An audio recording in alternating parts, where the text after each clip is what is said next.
naigil po ako. Lahat po yan akin pong binibigyan ng pagkakataon na makasama. So lahat po ng aking sinasalihan ay mga ganitong mga pamamaraan kung paano tayo tumulong sa ating kapwa. Kasi po nung una, maraming nagsasabi na kaya po silang nagpa-member ng guardians para makatanggap sila ng tulong buhat sa samahan. So mali po yun, dapat po tayo ang tutulong. Marami pong paraan. At huwag po natin isipin na pag tayo ay nandito na sa guardians na mahiya tayong lumapit sa bawat isa sa atin. Isipin po natin na pare-parehas lang po tayong lahat. At para po maiwasan yung mga bagay na hindi napagkaunawaan, madali lang po yun. Kasi po, nag-umpisa po yan sa yung mga hindi magandang mga pangitain sa ating samahan. At sabi nga, isa man sa atin, pagka sinabi, gusto ko, ang ulam ko ay tilapia. Ang sabi naman nung kasama mo, ang ulam, ang gusto ko ay bangos. So paano natin yun na hindi tayo mag-away?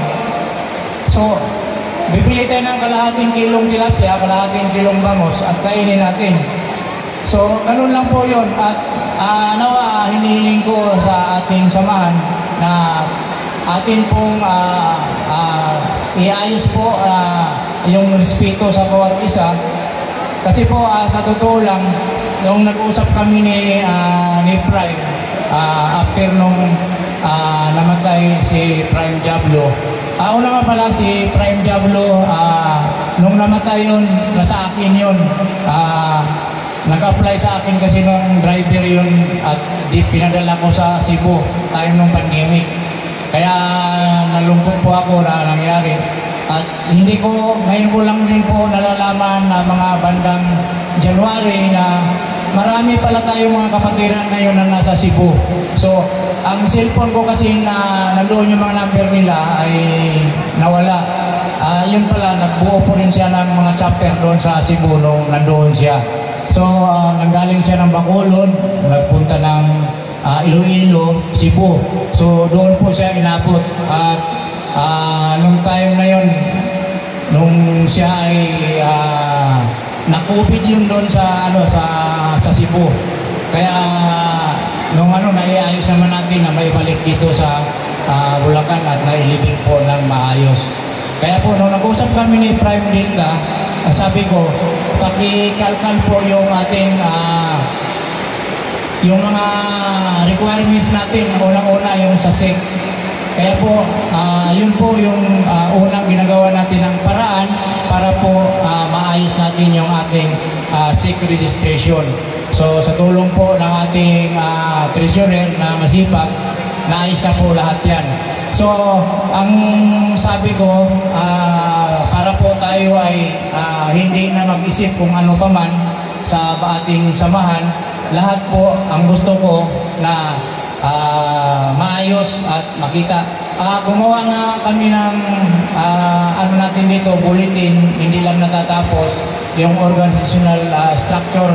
Mayroon po akong ginawa kaso lang hindi natatapos kasi busy po ako, 3 days akong nasa Pampanga.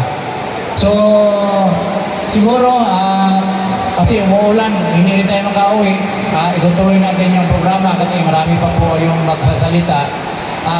Yun lang po at mapagpalang hapon po sa ating lahat. Salamat po, Chairman. Palakpakan natin si Chairman. Inabot sila ni Kapitan ng bagyo. Ang susunod naman po ay bali yung mga nababasa, pumunta po dito banda para hindi kayo mabasa. Iwas po kayo sa tulo. Pasensya na sa headquarters natin. Ito lang ang nakayanan ni Intero. Magsiano po kayo yung nababasa, please. Huwag po kayo magpakabasa. Tawagin po natin ang chairman ng Founders Corp na si CGS Bubos para sa kanyang pananalita.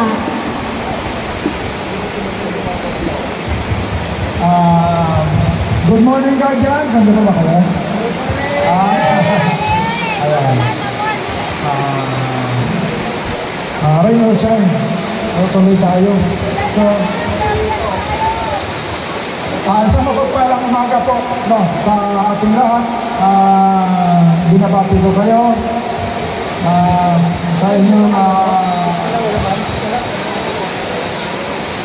inyong pagtatapos kung saan tumanggap kayo ng mga sertipiko. At syempre, nagpapasalamat tayo kay Kapitana, kay Kagawad. Na-meet natin sila sa umagang ito. So, blessing sa atin na tayo pinanglakan sa kahilingan po ng ating yung presidente ng IUGPI. At siyempre, sa sipag ng ating nanay. No? Walang katulad. Diba? Sabi nga kasabi. Walang kapantay na pagmamahal ang binigay sa atin ng ating ina. So, palakpakan natin ang ating ina. Ayan.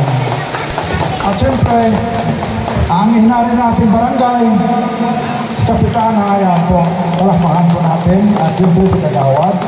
Ayan. So ako, maliit lang po ang mensahe ko kasi napansin nyo kanina, lahat kayo halos inikot ko na para kausapin kayo personal.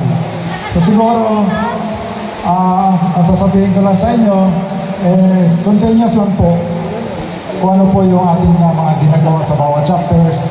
At siyempre po, yung ating mithiin, no, na makatulong po sa komunidad. Kasi ang organisasyon po natin sa non-profit organization. So, katuwang po tayo na ating lipunan. So, kaya nga po mga kapatid, ang inyong lingkod, hindi ako pinanghinaan, no? Sapagkat yung tawag po sa atin ay guardians. Kaya nga alam po natin napakaganda po ang guardians. Pakinggan pa lang natin ang ganda, no? Parang guardian angels. So lahat nandyan na po lahat dyan, yung acronym ng guardians. Yun na lang po, kailangan lang po natin na trabahuin para may sakatuparan kung ano man po ang ating mga layunin.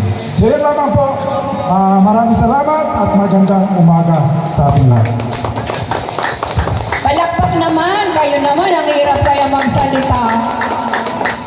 O so, tapos sa mga program ninyo, nakita nyo ako na, no? Unang-una, gusto kong magpasalamat sa nag-effort na gumawa ng ating garland para makatipid tayo. Sinacrifice niya po yan ilang gabi. Si MF Bioli po, palakpakan natin siya. And of course, sa lahat ng national officers, na talaga naman hindi bumitaw, lalong-lalo na si SecGen. Day 1 pa lang na nag-uumpisa tayo, nagle-lettering na yan, nagka-cut out na yan.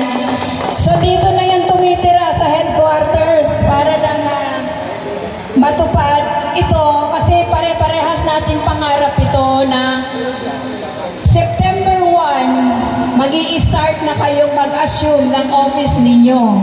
So, I am requesting all the officers to bring one aspirant at a time.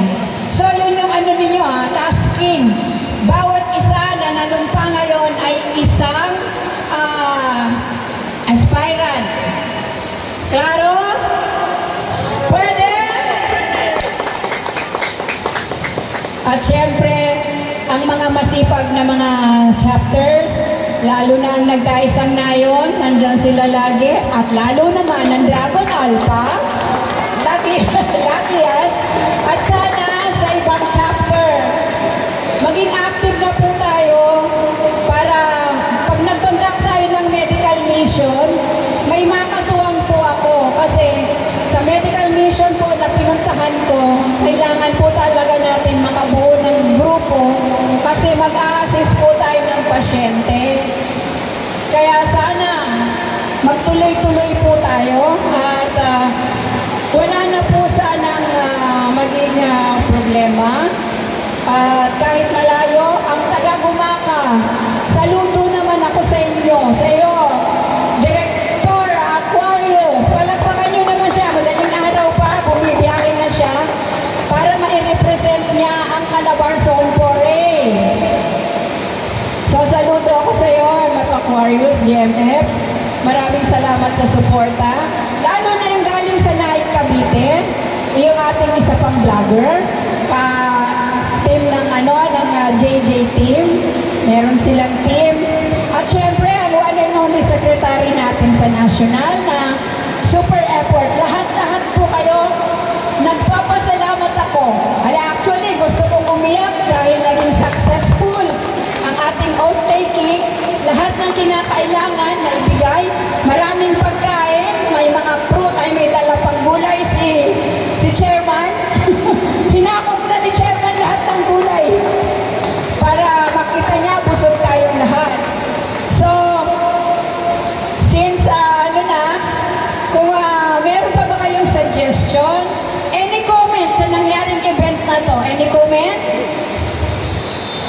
No more? Ha? Okay lang? Okay! Ikot! Kanang kamay! Kaliwa, ilalim! Circle tayo! Taas ng kanang kamay! Ikitabi na lahat ng mga upuan, pagpatong-patungin kasi meron pa tayong special marking. Ilan yung kakargahan? 2. O sige.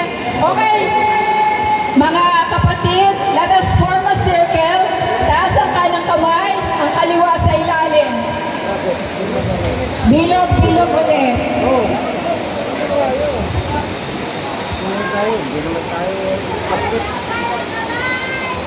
Taas ang kanang kamay, kaliwa sa ilalim. Wala pa. May mga tasa tayo. Yung coffee pa ni Cap, naku, napabayaan na si Cap, hindi na tayo makakaulit. Ayun yung coffee maker, sa ilalim mo. Yan. Pakisaksak na lang, hindi pa namin makakaalis si Cap, umuulan.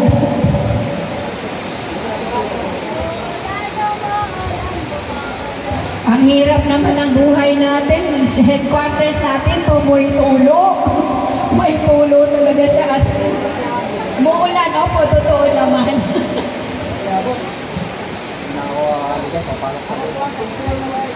Pakiasikaso ng coffee. Dito na lang po, Chairman. Meron ba dyan? Sige. Okay. Sige, dito. Nagpa-deliver na.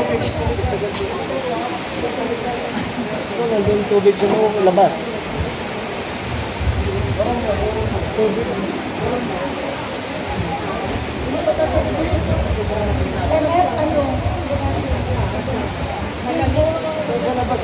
Bilang